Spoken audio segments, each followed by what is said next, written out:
Place au football. Zinedine Zidane, nouveau sélectionneur de l'équipe de France. C'était attendu et c'est désormais officiel. Zinedine Zidane succède à Didier Deschamps 20 ans après avoir disputé son dernier match avec l'équipe de France. L'ancien numéro 10 devient le patron des Bleus. La grande présentation a eu lieu ce matin au siège de la Fédération, boulevard de Grenelle à Paris. On retrouve sur place en direct Alexis Bourdon. Bonjour Alexis. Bonjour Cyril, bonjour à tous. Et Zinedine Zidane s'est exprimé pour la première fois en tant que sélectionneur.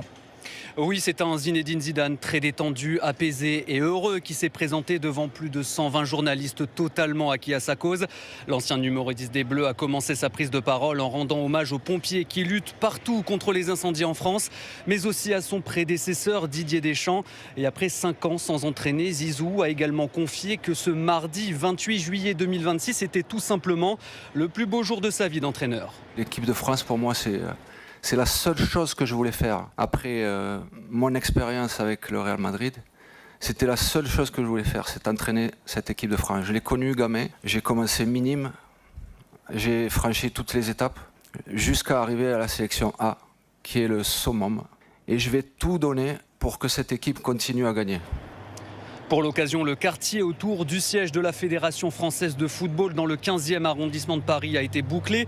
Plus d'une centaine de supporters sont venus pour accueillir et souhaiter la bienvenue au nouveau sélectionneur. C'est le cas de Romain, maillot de Zidane évidemment sur les épaules. Le jeune homme tremblait après avoir vu son idole. Zidane, c'est la France et pour moi, ça va au-delà du football. Et moi, je suis né en 1997. J'ai grandi avec Zidane. On m'a appris que Zidane, tout ce qu'il avait fait pour la France et même les premiers matchs de foot que j'ai suivis, c'était Zizou. Donc ça reste quelqu'un qui a fait énormément au-delà de l'aspect foot. Et l'attente autour du nouveau sélectionneur qui a signé un bail de 4 ans est immense et je peux vous l'assurer, tous les supporters que j'ai croisés n'attendent plus qu'une chose, voir enfin Zizou donner ses premières consignes depuis le banc de l'équipe de France.